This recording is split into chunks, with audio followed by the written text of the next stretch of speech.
салом азизони дил, барномаи навбати ногуфтаҳост ва мо дар мақбараи Султон Увайси Қаранӣ дар ноҳияи Ховалинги вилояти Хатлон қарор дорем. ҳамроҳи Баҳриддин омадем, зиёрат кардем ва тасмим гирифтем ки барномаи ногуфтаҳоро инҷо ҳамроҳи Баҳриддин шурӯъ бикунем, аз волидайн ёд кунем. дуруд Баҳриддин ҷон, ман дуруди ҳамаи тамошобинонро ба шумо салом алейкум, дуруд ба ҳама тамошобиноне ки ин лаҳза моро тамошо мекунанд. рӯзи дигар ман бори дуюм аст ки ба зиёрати ин мақбараи Султон Увайси Қаранӣ меоям. бисёр ҳавои тоза, бисёр як фазои хеле зебо. волидайн инҷо омада буданд ягон бор? бале, падарам худованд ҷояшонро ҷаннат кунад, падарам омада буд ва раҳмати модарам на. орзу доштанд ки биёянд? шояд. ҳеҷ вақт дар ин бора ҳарф назада буд? на, дар ин бора ҳарф назада буд. خیلی خوب، ما تصمیم گرفتیم که امروز والدین رو یاد بکنیم و من به عرض تماشابینان میرسانم که اصلا اهل هنر و آنهایی که با تفریح مشغولند، آنهایی که مجری اند در این و آن برنامه تفریحی، برنامه فراغتی، گاه میشود، گاه زندگی مجبور میکند که خنده دروغین رو در لب جای میکنیم و لابلای تماشابین میخندیم، سخن میرانیم با وقت خوش، با چهره گشوده، با طبع بالیده، اما در پشت این خنده های ساخته و دروغ یک جهان مشکلات، یک جهان درد، یک جهان گریه پنهان شده است. همچنینه که بهره‌دین رو شما میبینید سرخوش و سرزنده تبسم میکند و پشت این تبسم دردهای زیادی دارد. مادر رو از دست داد و بعدش پدر را نیز از دست داد. من میخواستم امروز راجع به موقع والدین در زندگی حرف بزنیم، چون بعد درگذشت پدر گفتید که بی صاحب ماندم و این گفته های شما خیلی به من تاثیر کرد. بله، واقعا بسیار درست اشاره کردن که وقتی که اهل هنر و اهل ایجاد رو روی صحنه ها میبینند و فکر میکنند که از این ایجادکاران دیده شخص خورسند و مسرور در اصل نیست، لیکن در اصل این گونه نیست و هر یک نفری که روی صحنه میبرد او وظیفه‌دار است که با طبع بالیده، با چهره گشاد باید صحبت کند. لیکن چون میگن که خنده بر لب میزنم تا کس نداند راضی من، ورنه این دنیا که ما داریم جای شادمانی نیست. و واقعا سال 2016 ماه ینور مادرم را از دست دادم و سال 2020 ماه اپریل پدرم را. و من دعوت می‌آورم به همه جوانان، به همه تماشابینانی که این لحظه ما را می‌بینند، چون پدر مادرتان در پهلویتان هستند، در بالای سرتان هستند، حتما که خدمت ایشان رو به جا بیارید و همیشه برایشان وقت بیاورید. همیشه برایشان وقت بیاورید، همیشه در نظرشون تبسم کنید. و من میدونم که وقتی که نزد پدر مادر یک آهی ما، یک اوف ما هزاران بار قلب ایشان رو پاره میکند. و من این رو در حال دریافتم که راست که من وقتی که اویله‌دار شدم 7 سال فرزند نیافتم. 7 سال فرزند نیافتم. روزی که 5 سال وقتی که ما اویله‌دار شدیم 5 سال فرزند نیافتم و بعد از 5 سال فرزند یافتم و اونم باشد در دروزگی درگذشت و بعدا 2 سال پس میدونم خیلی امیدهای شما رو برباد داد این حادثه. و عموما مادری من بیچاره نبیره رو نبیره رو ندید و در فراق نبیره، در فراق به فرزندی من بسیار اذیت کشید، سوخت. مادر شما کمی طولانی درد کشید، مریض بود؟ بله، از درد جگر مریضی میکشید، سیروس پیچین. چند سال؟ 56 ساله از دنیا درگذشت. خیلی جوان بود و میدونید در روزی توی خواهرچم هم شد. یعنی شادی و غم؟ بله، شادی و غم با هم آمیختند. بله، در روزی توی خواهرچم هم شد و توی به ماتم تبدیل شد. بله، توی به ماتم تبدیل شد و خلاص که آخرین روزهایی که در بیمارخانه بودن، چون دیگر بوی امیدم نبود، دکتران طبیبان توصیه دادند که بگیرید بر خانه برید و مقصد که در روی بستر بالین خودش از دنیا بگذرد. آوردیم خانه و شب رو صبح کرد و روز 25 ینور سال 2016 ساعت 8 سحر مادرم از دنیا گذشتند، خداوند رحمتشان کند. من خیلی افسوس میخورم که من با مادرم اون چیزی که میخواستم نکردم و اون زمانم خیلی یاش بودم و چون روی کارم اونقدر نبودم، بله اونقدر امکانیتی نداشتم که من برایش اون چیزی که میخواست بکنم و اون آرزوهایی که میخواست زیارت خانه خدا بکند، من اون امکان رو نداشتم، اون شرایط رو نداشتم و خیلی افسوس میخورم که خیلی بر وقت این دنیا رو ترک کرد. و خب پدرتون ناگهانی، یعنی به یگان مریضی سری پای خود راست بودن، یعنی مردی با وقار، مردی صحت و سلامت، چگونه صورت گرفت؟ بله خیلی مردی تنومان بود، چون این بیماری هایی که همه روزه در سراسر دنیا هست و چی مریضی داشت؟ به خانه ما راه نیفت. خوشبختانه این بیماری، کرونا ویروس رو در نظر دارید؟ بله این بیماری به خانه ما راه نیفت واقعا، خدا را شکر. لیکن چون یک روز عبید در خانه نشسته بودیم و یک دو مهمان هم بود در خانه، مهمان ها رفیقاش بودن. رفیقاش گسیل کرد، پدرم اومد وارد خانه شد. ساعت تقریبا 12:40 بود. همه خانگی تیاری به نماز پیشین بودن. یک زمان مایندرم، من راست گپ بعد از درگذشت مادرم پدرم باز اویله‌دار شدن. مایندرم وارد حجره من شد و گفت که بیا که پدر چیکار کرده است. میریم که الله که جان به تسلیم داده است، الله که جان به جان آفرین سپرده است. همگی در حجمی شاید 20 ثانیه 10 ثانیه هیچ چیز نفهمید. ما شخصیت و سلامت، صحت و سلامت به یگان نقص. من وارد میشم که در بالای همون بستر خوابش الله که دراز کشیده، الله که در همین 20 ثانیه الله که کبود شده است، جاش از دهنش خف میرود. راست گپ خیلی ترسیدم. یعنی سببی در گذشت چی بود؟ بدن معاین کرده؟ بدن هیچ معاین کرده نشد. من با دکتر یولوی در حال تماس گرفتم، با یاری تجلی تماس گرفتم. اومدن دیدن دکتر یولوی گفت که فشارش بلند شده است، دیلش کفیده است. سکته دل. ولی بعد مرگ پدر شما گفتید که بی صاحب ماندید، یعنی این چگونه حسیات است؟ این حسیات به من آشنا نیست، من نمیدونم این حسیات رو. خداوند این حسیات رو به یگان نفر نشان داد. همین پدر و مادر همین دو بال هستند، دو قنات انسان، پر و بالی هر یک نفر انسان، نه بس از آن که مرد است یا زن، پدر و مادر برای فرزند، برای هر یک انسان بالهایش هستند.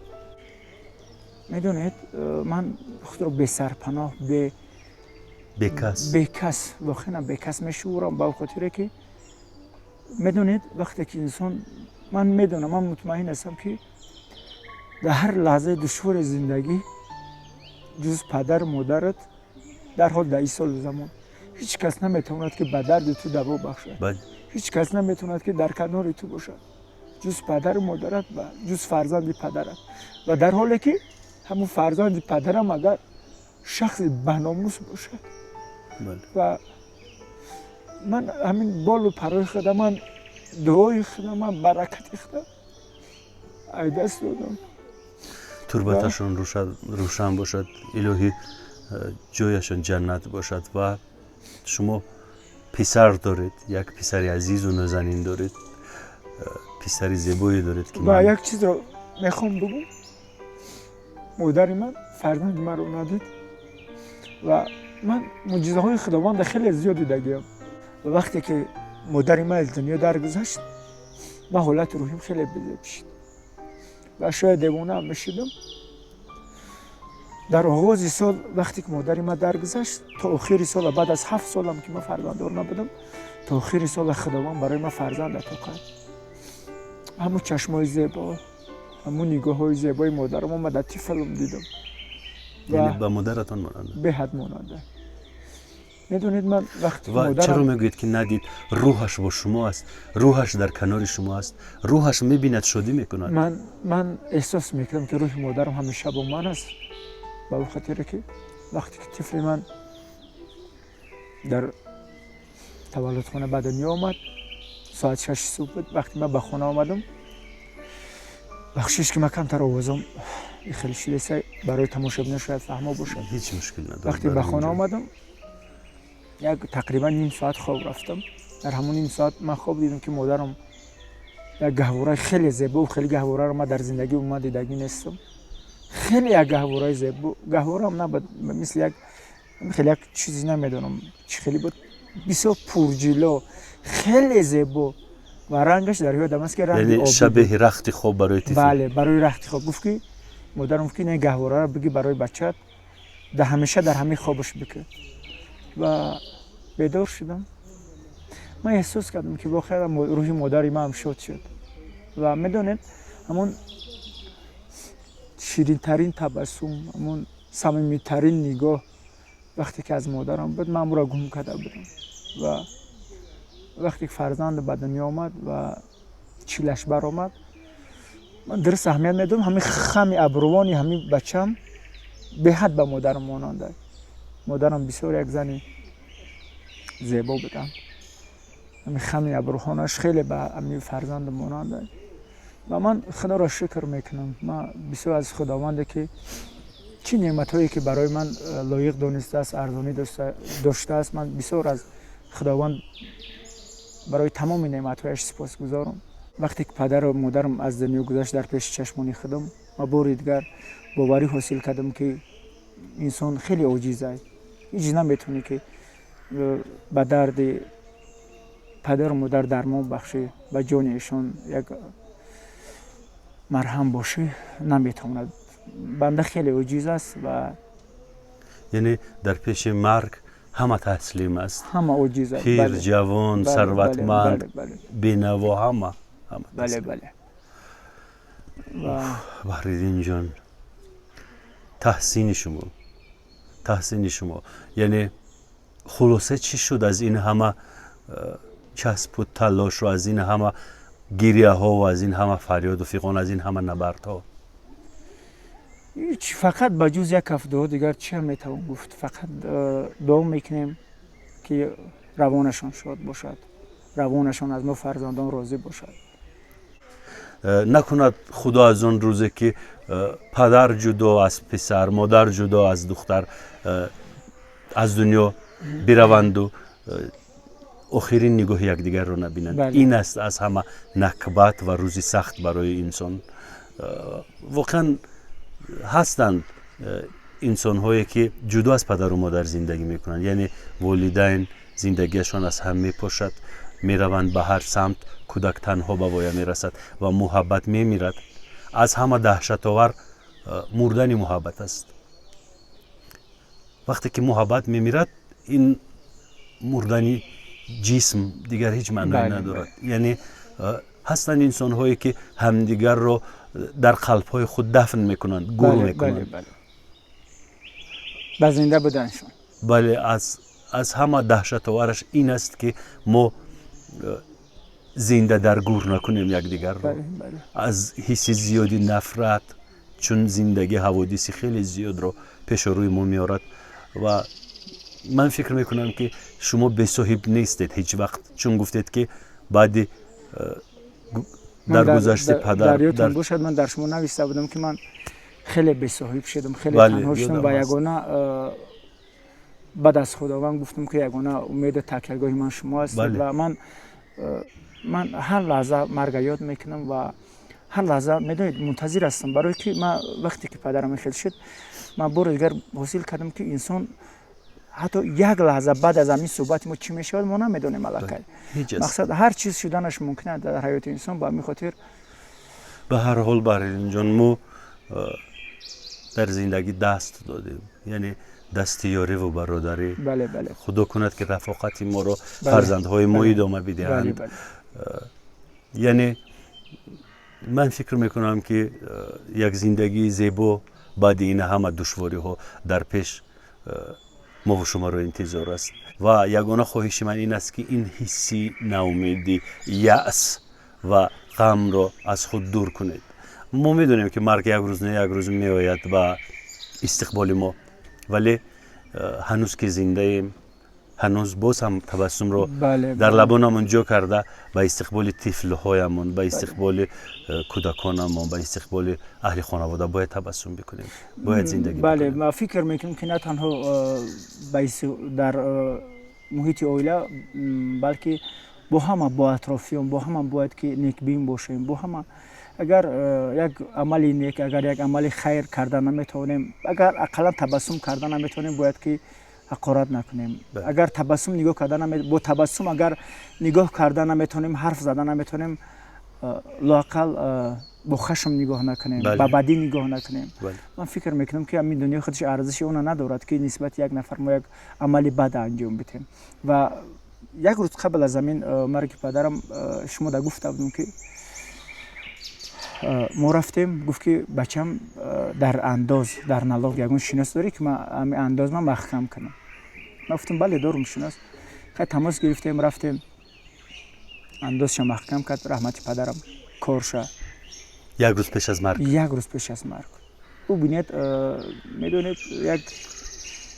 همه چیز یک حکمت داره در حیات. هر یک عملی که انسانی که چرا محکم کرد شهادت نامه تجارتیش رو؟ درست گپ نمیدونم. ماشینای کلان داشت، ماشینای کلان داشت پدرم. گفت که دیگر ما چند بود که میخواستم بگم که پدر شما دیگر کار نکنین، مقصد در خانه فقط هم میگفتم نمازتون بخونید تمام. کمیته انداز رفت، همون شهادت نامه همون کفتن سعی که رسیده که همون رسیده که اندازش شده است، یعنی که دیگر فعالیت قطع کرده شده است، همون رو گرفت اومد و با مهمون آمد و گفتم کامی خیلی شد. مثل که میدونست لیکن نمیدونم. پدرم خیلی راضی بودن از کاری ما. اگر نفرانی پیدا شوند بگویند که همین کار درست نیست، لیکن من راستی که پدر و مادرم راضی بودن، پدر و مادرم دعا میدادن و شخصا پدرم در هر یک نمایش‌هایی که تهیه میکردم، حتی با مسافرهای مسجد راستی گپ تماشا میرفتن. در نمایش فیلم هایم، در دیگر چیزایی که میکردیم با مسافرهای مسجد یک جای میرفتن تماشا میکردن. و خیلی التماس میکنم، خیلی التجا میکنم که به قدر پدر مادرتون برسید و هر لحظه ازشون پرسان شوید، از تبسم های زیبایشون حلاوت ببرید، از سخن هایشون حلاوت ببرید و هیچ شرم ندارید. ما میدونم که ما مردم تاجیک میدونید خیلی غرورمون بلند است فرزندان و خیلی شاید کم گفتیم در حیات پدر و مادران خویش را که دوستت میدارم و حتما همین کار را انجام میدید. بگویید که پدری عزیزی که مادر زیبای من تو را دوست میدارم، فدای نامت میشوم. من با وجود اونه که همیشه میگفتم مادرم که من بسیار شما را دوست میدارم، با وجود این همه من همیشه افسوس میخورم که چرا من برای ایشون کم خدمت کردم و چرا کم گفتم که مادر جان من تو را دوست میدارم و برای همین به قدر پدر و مادرتون برسید. هنوز که زنده هستم باور کنید پشیمان میشوید دیگر هیچ سودی ندارد پشیمانی. سپاس بهردین جان، خیلی ممنونم و عذر که این همه خاطره ها رو دوباره زنده کردم و با زخم های قلب شما ناخون زدم. من معذرت میخواهم و در نهایت با همین 4 مصرع میخواهم جمع بست کنم از نام خودم، از نام بهردین و از نام ایجادکارانی که در روی صحنه میخندند ولی پشت خنده هایشان هزار درد است. چمن گلهای سرخ و زرد دارد، طبیعت فصل گرم و سرد دارد. کجا دانند به دلها دل ما که هر یک خنده ما درد دارد.